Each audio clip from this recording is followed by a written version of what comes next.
Welcome back, everyone, to week 6. In this video, I'm going to just cover a few things about assignments coming up, about my reactions to the discussion board, and then kind of cover some of my thoughts on the text this week, and covering adolescent career development. All right, so first off, I just wanted to remind everyone that the autobiography self-report assignment, the first big writing assignment, the 4 to 6 pages, so not huge, but that is due on March 12th, so it's coming up. So if you have questions about that, please let me know. You need access to the strong interest inventory in the MBTI, so if you haven't done that yet, please do so, and you can get those results so that you can integrate that into your paper. That's an important part to be able to receive full points. They're in the assignment section on Blackboard. You can look more about the assignment and see the rubric. Okay, the discussion posts. So I really appreciated everyone throwing out some case studies and some case examples, and I wanted it, like, I encouraged everyone to kind of be creative, do their own thing. There was some kind of different ways, everyone kind of did it their own unique way and their own different way, and that was totally fine. And it was just fine that they weren't all, that they didn't have like an exact, here's all the information about this individual person. Some of you are a little more general, of like, here's like kind of the group that I might support, or like the population.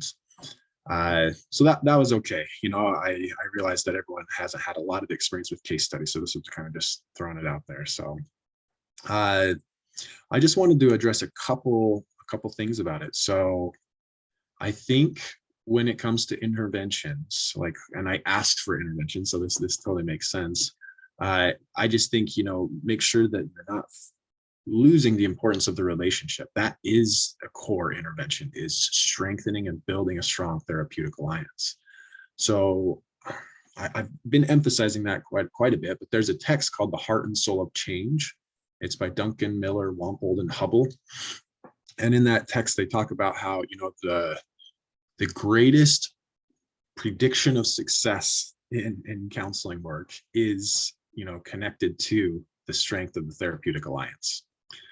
So building that alliance, kind of facilitating an environment where the relationship can be strong. I think that happens through, those core counseling skills of reflecting, feelings, reflecting the content, reflecting the meaning, summarizing, paraphrasing, using immediacy, kind of addressing the here and now, being aware of your attending behaviors, being thoughtful about using open-ended questions. And oftentimes we don't have to over rely on those open-ended questions. It's maybe just like in motivational interviewing, that approach to counseling, they just say, I ask one question, then you have like a certain, like, they're not saying you need to script this, but then, don't just kind of rapid fire questions. Make sure that you're having a certain number of reflection statements after each open-ended question.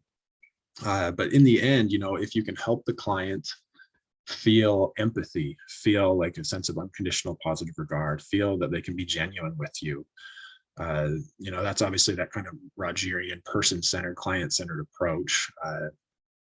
Not everyone has to, come from that approach, but I think it's just worth considering, because a lot of research has indicated, once again, that, highlighting that relationship can be really, really important for client growth and, healing. And I also kind of wanted to provide some examples of how to kind of respond to kids. So Gary Landreth is a big name in play therapy. He's kind of pioneered the approach of child-centered play therapy. And it's kind of a shift to kind of like, how do I intervene with kids? But it's really actually similar to those basic counseling skills. It's just kind of altering slightly the way that you do it. So some examples of, play therapy working with kids could be like, if they're maybe working on like a little house structure and then they finished it, you might say, you worked really hard to make that house. So it's not saying good job, which, some of that's not negative necessarily, but you worked really hard to make that house. It emphasizes them. It emphasizes building their esteem based on what they did, rather than like an external, esteem building. Another example, how to focus really hard when you need to get something done. Something else could be, like for maybe in the school setting, like you feel happy to have finished that assignment. It was even when it was hard. Also, you can kind of notice the nonverbals of like, I can see your big smile when you're playing with that toy, whatever it is, or when you're doing that activity, or when you got that right. Or like I've seen in play therapy that sometimes that kids get frustrated. So it's like, sometimes it's frustrating when you're building that house and it keeps breaking. So just stopping there, not needing to fix it, just kind of acknowledging. Once again, it's almost like a way of like reflecting, kind of softly reflecting that feeling of frustration, of anger, of kind of disappointment. You could even say that, like, you're feeling disappointed that didn't work out. And if they kept persisting, maybe in building that Lego house, like the example I just gave, you really want to keep building. Like it's really hard, but you don't want to give up. So I have some more examples written down here, but I think that kind of gets the idea. So if any of you are interested in, working with kids more, and you want to learn like a little bit more about that play therapy, I think, I'd be happy to chat with you about that, about giving you some potential resources. So, all right. The last thing that I wanted to bring up about the discussion post is I thought it was great that there was an emphasis on bringing in the parents, bringing in like kind of emphasizing the organizational approach, like bringing other teachers in, or, kind of how can the key figures be brought in to kind of help support those kids. So yeah, oftentimes in my, when you're doing like work with kids, you're going to often meet with the parents anyways. So I thought that was kind of cool that was already brought up with some of you, that, the system often needs to change to kind of help support the child, or like their environment might need to be altered a little bit, or provided with some supports through play or through toys or whatever it is, or through like what was brought up, even some like career fairs and showing some examples and trying out the toys and trying out the different stations. So yeah, glad that came up too. All right. I want to shift and address a little bit of the SHARF text for this week. So chapter 8, I'm not going to go into a lot of the specifics of, super's connection to adolescence, because that's in the written lecture, as well as, the text will address that. But I did want to address some of the case examples. I feel like SHARF was getting a little more, honed in and a little more helpful with some of these case studies.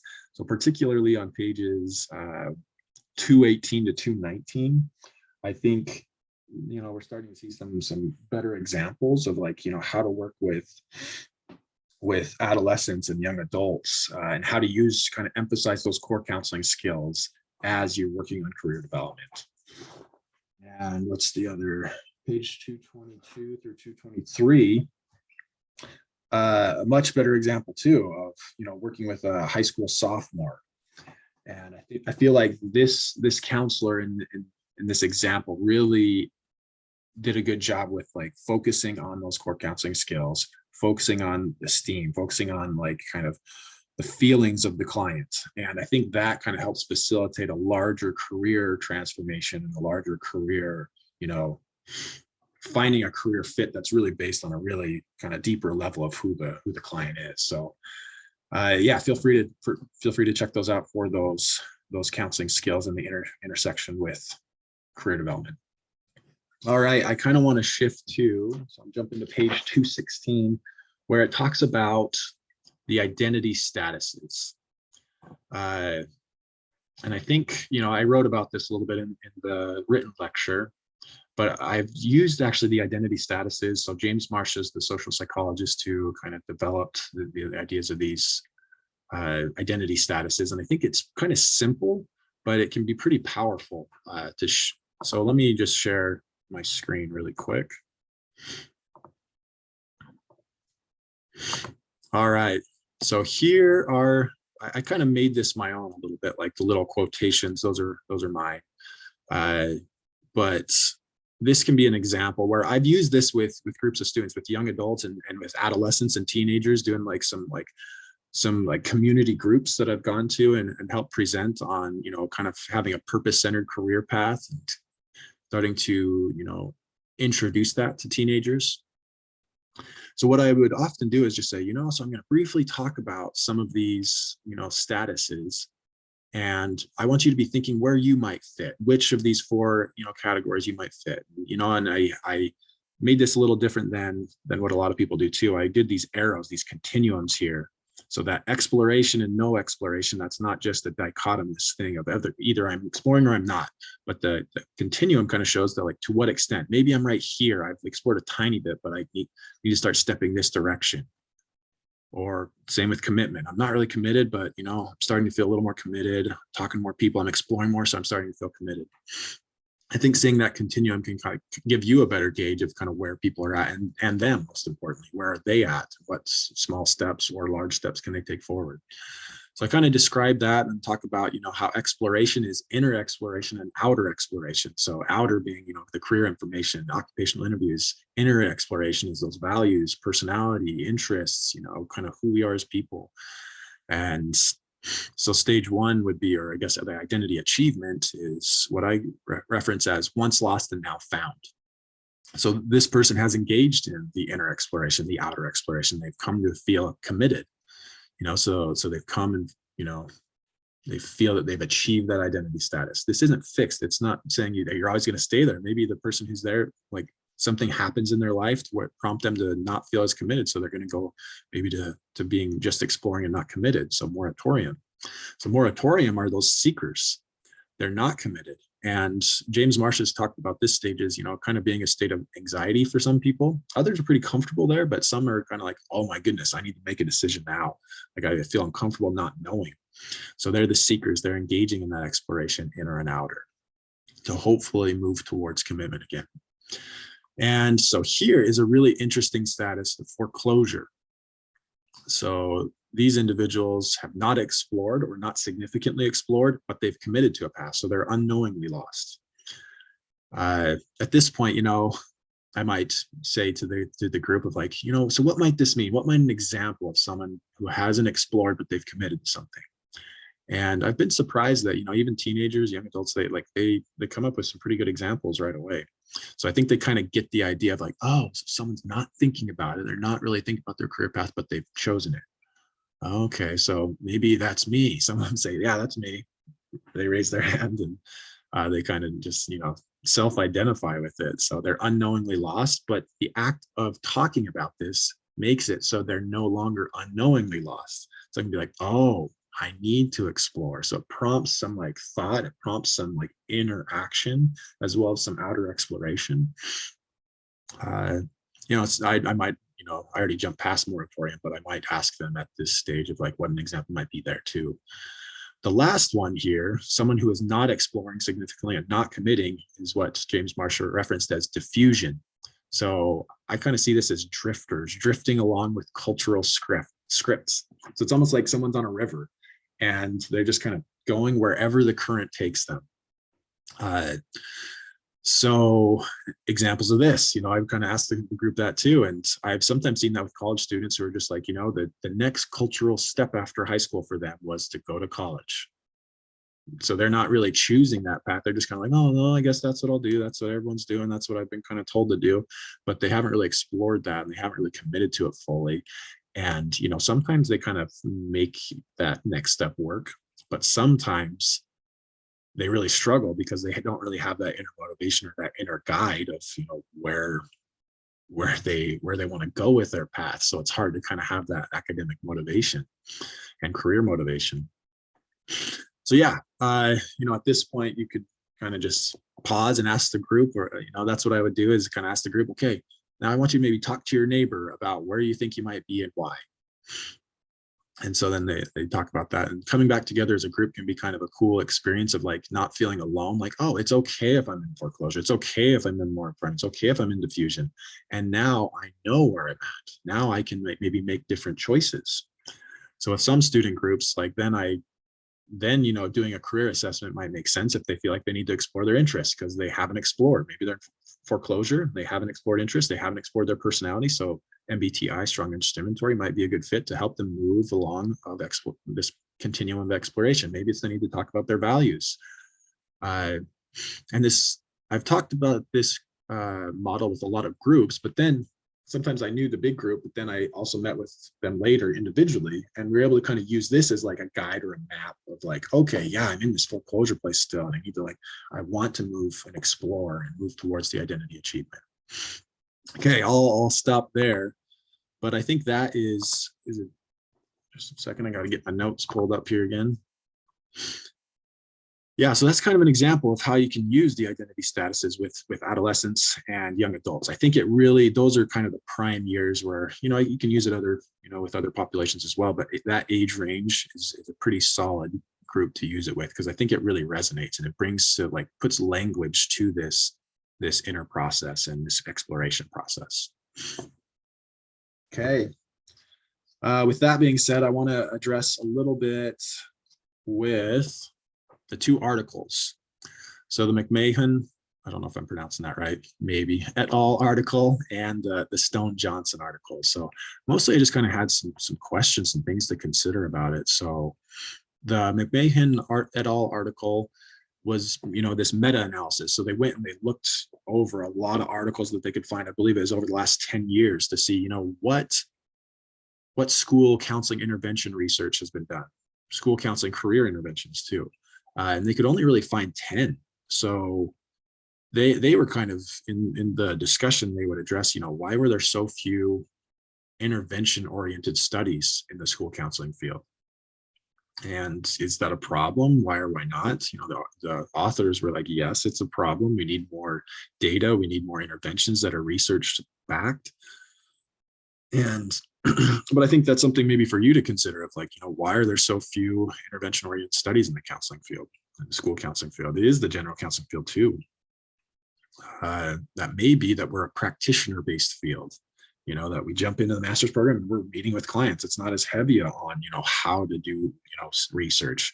You'll take some research classes, one in particular, but you won't really have enough depth to really go into like creating an in-depth study. And so I think it could be that, that's maybe not the interest as much of the counselors. It's not, the emphasis in the program. So there's not as much, focus on intervention, but that can harm our profession on a large level in the long term if we don't have, research backing, if we don't have these studies that are going over, how to increase change, like positive change, how to help heal, how to help make these decisions.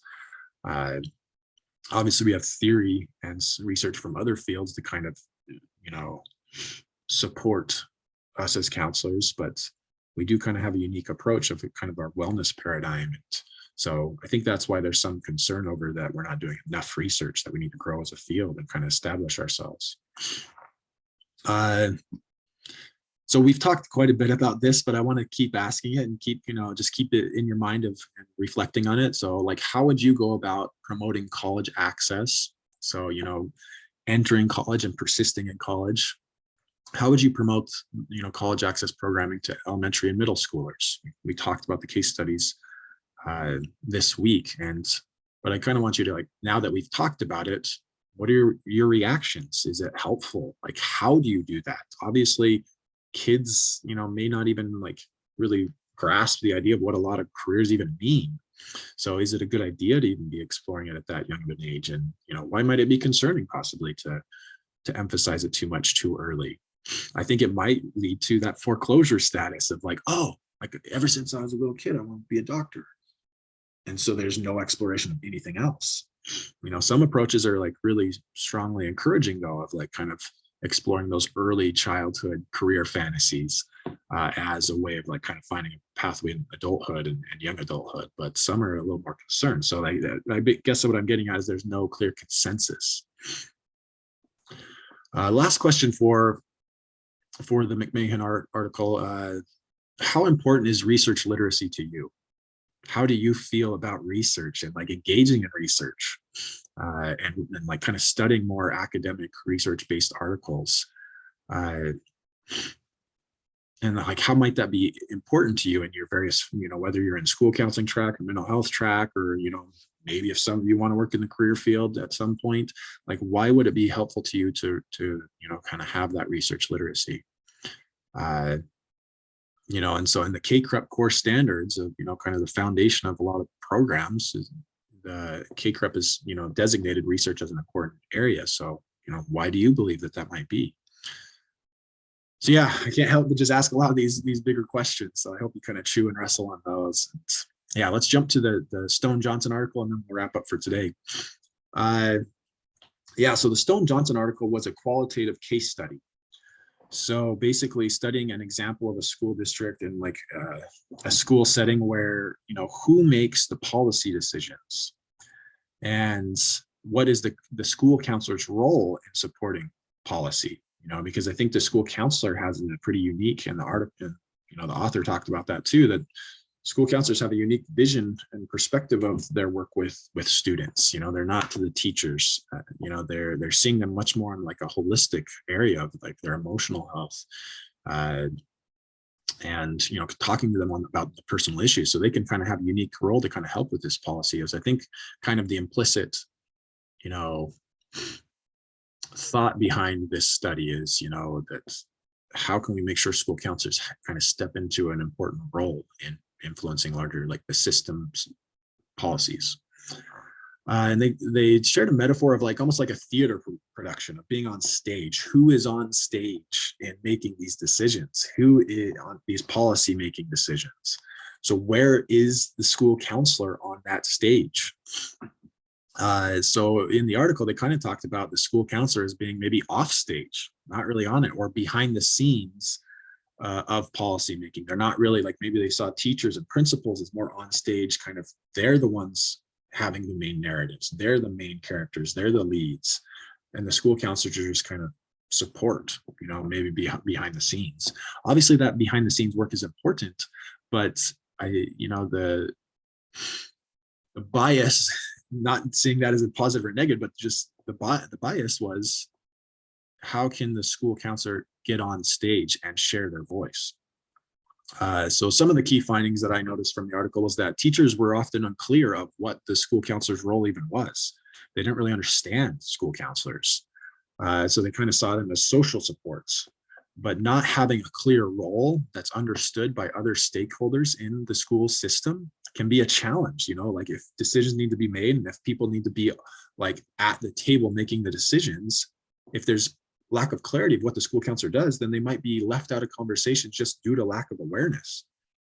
So and I think in challenging ways, school counselors were also taking on roles that were not allowing them to support life and career development. So on page 37 of the article, they talked about how the school counselor role was almost led to like a dumping ground. It's like the school counselor can do it. The school counselor can do this. The school counselor can do that. The school counselor.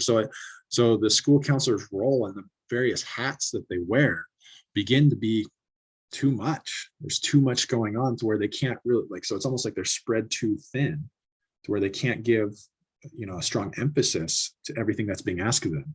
So I think ASCA, the ASCA, the American School Counselor Association, can kind of help in like clarifying what are the rules of the roles, of school counselors. And that can kind of help as school counselors are advocating and educating what their role is.